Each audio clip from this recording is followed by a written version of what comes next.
কিছু বলতে এটা কিছুদিন ধরে আগে থেকে ঠিক আছে আমাদের একটু গোষ্ঠীদ্বন্দ্ব মতন চলছিল, ঠিক আছে।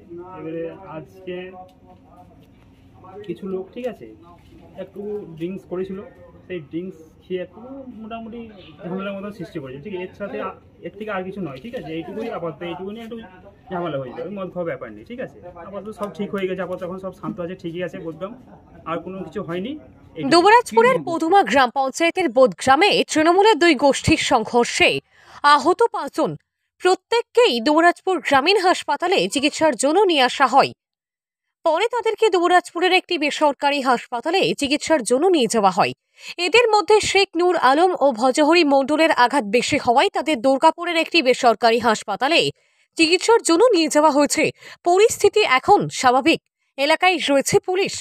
জানা গিয়েছে, দুবরাজপুরের পদুমা গ্রাম পঞ্চায়েতের বোদগ্রামে তৃণমূলের শেখ আসগর ওরফে আদান গোষ্ঠীর সঙ্গে তৃণমূলের শেখ রহিম ওরফে লালন গোষ্ঠীর কর্মীদের মধ্যে লাঠি সোঁটা, ইট পাটকেল দিয়ে মারামারি হয়। উত্তেজনা ছড়িয়ে পড়ে এলাকায়। দুপক্ষই তৃণমূলের পদুমা অঞ্চল সভাপতি তরুণ গোড়াইয়ের লোক। পার্টিগত তৃণমূল কংগ্রেসের পার্টিগত গোষ্ঠীদ্বন্দ্ব, ঠিক আছে, এইটুকুই, ঠিক আছে। এর থেকে আর কিছু হয়নি, আবার শান্ত আছে, কোনো কিছু হয়নি। সামান্য একটা ব্যাপার থেকে একটু, ঠিক আছে, মদ খাওয়া নিয়ে এই ওই গোষ্ঠী গেছি। কোন গোষ্ঠী? আদান গোষ্ঠী আর লালন গোষ্ঠী, লেলানি হয়ে, ঠিক আছে। এই পক্ষ থেকে লেলানি, ওই পক্ষ লেলানি, আর কিছু লোক মদ খেয়ে একটু হালকা ঝামেলা করে মদ খেতে সব কিছুই হয়, ঠিক আছে, ঠিক আছে। এর থেকে আর কিছু নয়, এবার শান্তি আছে, গ্রাম সুশৃঙ্খলভাবে আছে আমাদের। কোথায় হয়েছে এই ঝামেলাটা? কোথায় হয়েছে? আমাদের চণ্ডীতলা মোড়ে। পার্টি পিছু তো মারপিট হয়েছে বলছে? না, পার্টি পিছু মারপিট হয়নি, চণ্ডীতলা মোড়ে হয়েছে। ফার্স্ট মদ খেয়ে, ঠিক আছে, ওখানে মদ দোকান আছে, ঠিক আছে, এইটুকুই। খবর পেয়ে ঘটনাস্থলে ছুটে যান দুবরাজপুর থানার ওসির নেতৃত্বে বিশাল পুলিশ বাহিনী। আর এই মারামারির কারণ হিসেবে যা জানা যাচ্ছে তা হলো মাচাই পোশাককে কেন্দ্র করে গ্রুপবাজি, যত গন্ডগোল। আমি মিথ্যা কথা বলি না, আমার হচ্ছে কেবল সাধু ডাক নাম, আমি হচ্ছে কালীর সাধু, পরিষ্কার ভাষা বলছি। কিন্তু ওরা বালি ব্যাপারে এখানে কিছু না, কোথাও কিছু নাই, কিন্তু শুধু আসগর লালনের ঝামেলা। কি নিয়ে ঝামেলাটা? ঝামেলা হয়েছে গা, ওরা পার্টি অফিসে যায় না, ওরা থাকে মাচাতে। আর তরুণ দা বলেছে না, যেতে গেলে পার্টি অফিসে যেতে হবে। হ্যাঁ, পার্টি অফিসে একসাথে মিলেমিশে কাজ করো, সবার সঙ্গে ভালোবেসে কাজ করো। হ্যাঁ, সবাই একসাথে মিলেমিশে কাজ করো, কিন্তু মাচা চলবে না, মিচি পাড়া মাচা চলবে না। হ্যাঁ, ওই মাচাতে কি হয়? মাচাতে ওই যেটা হয়, ওই বেশি গল্প আড্ডি, আর কি দুগোদল মানুষকে মদ গঞ্জ দেবে, টাকার থেকে ভেঙে গরিব মানুষকে ইয়ে করবে। আর যারা পুরাতন দুর্জন লোক, যারা খেটে খাওয়া মানুষ, ভালো মানুষ, আসগর উপরে অন্যায় অত্যাচার করছে, শেখ আদান, ডান হচ্ছে আদান। হ্যাঁ, ও কোন গ্রুপের লোক? ও কোন গ্রুপের লোক? কি মানে আপনাদের সঙ্গে মারপিটটা কোন গ্রুপের হলো? তৃণমূল সভাপতি, আর আমি হচ্ছে পুরাতন মেম্বার।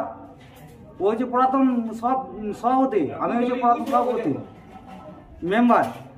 ঝামেলাটা কি নিয়ে? ঝামেলাটা ওই যা হয় ওই নিয়ে। কি নিয়ে? ওই নিয়ে বলতে কি নিয়ে? বসার জন্য। তুমি বলবে বসার জন্য, বসার জন্য ঝামেলা এত কিছু? কিন্তু হ্যাঁ, নাকি অন্য? বারবার রিকোয়েস্ট করে গেছে, পার্টি অফিসে মিটিং করে গেছে। আমি ফটেজ দেখাই দেবো এখনই, এইখানে দাঁড়িয়ে দাঁড়িয়ে, যে মিলেমিশে কাজ করো, পার্টি অফিসে বসতে পারো। ওরা ওখানে মাচাতে বসে, হ্যাঁ, বসে এক জায়গায় বসে কাজ করো। মানে দুপক্ষই তৃণমূলের? তৃণমূলের দুপক্ষ। তাহলে এক ওইদিকে যাবে, পার্টি অফিসে আমরা থাকবো, ওরা ওইদিকে কেন সাইডে?